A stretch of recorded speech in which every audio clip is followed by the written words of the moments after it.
What's up, guys? My name's Mack, And I'm Truman. and today we're going to be reviewing Season 3 of The White Lotus. Coming up next.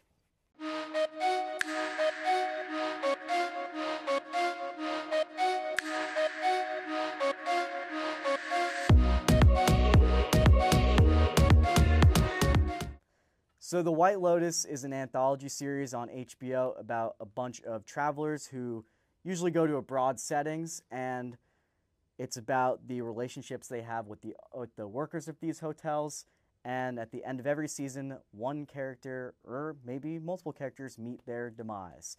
So this season we're in Thailand, and this is the first season without the bona fide star of the show, Jennifer Coolidge, but I think that this season started off a little bit slow, but I'm really starting to like these new characters. What do you think so far, Truman? Well, I mean, first of all, just to get this out of the way, this show is phenomenal at making you want to go to whatever place this show is set. True. Because they make it look, the terrible things are happening, but they make the setting that they're happening in so beautiful every time. It's like, I want to just jump in that beach. Get me in that water. Get me swimming those fishes, man. Mm-hmm. It's crazy. And I think that every season so far has kind of had this big theme. So Season 1, which was in Hawaii, was very much about class. Season 2, which was in Sicily, was very much about sex politics. And Season 3 is about spirituality. And I'm kind of liking what they're doing with it this season. And they assemble a large ensemble cast every year, usually well-known actors, and we got to talk about them. So I want to start off with the absolute GOAT, I think, of this season, Walton Goggins. What do you have to say about his performance? I think he's doing a great job. I think he does a really good job of playing these kind of sleazy characters a lot of the time. Although, I mean, we're doing spoilers, right? Yeah. I think he's been revealed to be kind of more of a noble character than we once thought.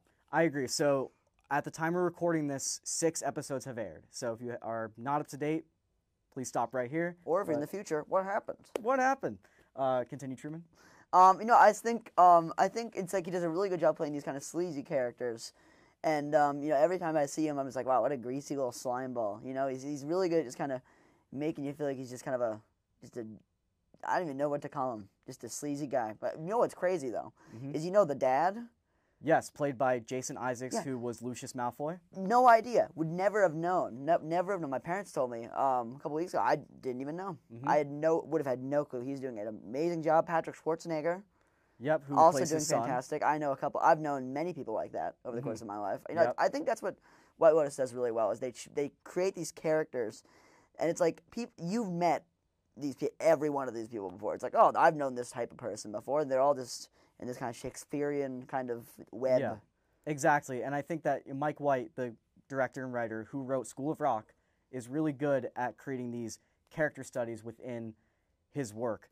And I think that, like you said about the relatability, the trio of the group of women is the most relatable thing I have ever seen. Just the two friends talk about their other friend behind their back, and it's just a cycle of it going on. And I think the MVP of that group is Carrie Coon, who plays Laurie. I think that she's the strongest of this group in terms of acting so far. I agree with that.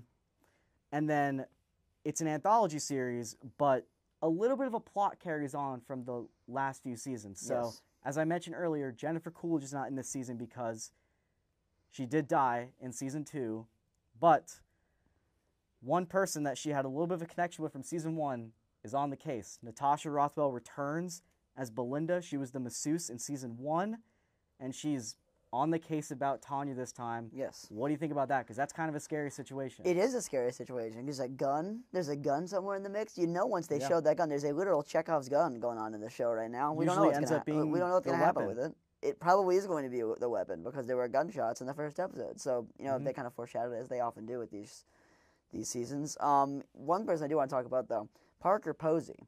Oh my gosh, she's being iconic. offered up as, I would say, kind of a replacement for Jennifer Coolidge. Yeah. In like and I think a lot of people are saying, oh, she's just a replacement. I wouldn't say that. I think she's doing. It is similar. I'll give you that, but I think she's doing a very good job, kind of making a new, unique character who I find hilarious personally. I love the way she talks. Yeah, she has this kind of North Carolina accent, and she does it in a really funny way. She really pronounces like the R's in certain words. Piper. And again, another spoiler. They're in Thailand again, and their daughter is telling her parents that she wants to live in Thailand to study in a Buddhist monastery. and Parker Posey says, "You want to move to Taiwan?" That was the funniest line of the season for me. I think it's just as I said before, it's just kind of brilliant kind of character work, and like the writing of the show, it sells me on every character every single time. It's just really remarkable how they do it. I think we have to talk about the music also, because it's known for, obviously, it has like this big extravagant theme song that usually has like tapestries with the credits. Yes, and then you have all this kind of mysterious undertone underneath everything, and it kind of builds up the suspense. Right. What do you think about that? I share the opinion of many people I've seen on the World Wide Web that I think the theme that's happening in this season is by far the weakest that we've had. Really? No shade. I love the show. You guys are doing great. First 2 seasons, phenomenal theme. Second one, it's just kind of like I don't even know what you call it. It's like an electric beat, and I don't care for it personally. Very hard to follow up, I think, as crazy and as jam-packed of a season as season 2. But there is one more episode in addition. There were 7 in the last episode. They're doing 8 this time. They are. So I think they're taking more time to kind of build up. But this past episode, when they had the full moon party, I think that's when everything went down. And I think you have a lot of different themes altogether. One other character I want to point out was that we recently just had a very surprising guest star appear in the show. Yes, we did. Sam Rockwell, who was not announced to be in the cast, appeared in this episode, and he gave quite an interesting monologue in the scene that takes place in Bangkok. Yes, and this is network television. We can't really get into what he said. It's rather vulgar. I'll say that. But just the fact that like he just got showed up and was like, "Hey man, this is what I've been up to," and it's just the craziest thing you've ever heard. And listen, I mean, I don't even know. You can't talk about it. You just can't talk about it in this kind of setting, I guess. But it was crazy. Just trust me when I say it was crazy. Let's also touch on the cinematography of the show. I think it just makes you want to go on vacation, like you said, right? Yeah, it really does. They find all these incredible tropical locations to bring a cast and crew to, and it's like you're getting paid to go to these in real time, these Four Seasons hotels, and just work. Wow.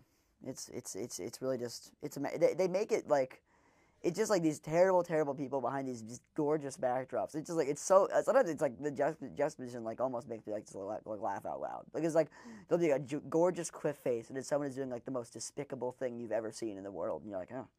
Agreed. So, as we're recording this right now, there are 3 episodes left, and I'll leave this off on this question: Truman, who do you think this season is not checking out of the White Lotus? I feel like the dad's not. I feel like the father, Jason Isaacs, you said? Yeah, I don't think he's making it out. I think he is going to he's going to befall a bitter end, I think. I don't think he's making it back. And even if he does make it back, it doesn't seem like he's going to do so well in the States. Yeah. So. I want to say him as well, but I almost think that's too predictable. I think it's going to be the gatekeeper. No. I think that they're kind of setting it up that he's making these mistakes, and I feel like it will lead to his downfall at some point. I certainly hope not. We'll see what happens eventually. It's time to give our ratings for this season. Truman, what would you give The White Lotus Season 3? Listen, great show. I'm loving the season so far. I will say, personally, for me, at this point, it is kind of the weakest of the 3 so far. So I think I'm going to give this a 7. I think I'm going to give it a 7. Fair. I do think it's the weaker of the 3 thus far, but I'll judge what happens at the end if I like it. But again, it's tough to top peak television, which is what Season 2 was, I think. I will give this an 8 out of 10 so far. I'm really enjoying it, and I think the fans are as well. And that's our review on Season 3 of The White Lotus. Thank you for watching Review Crew. We'll see you next time.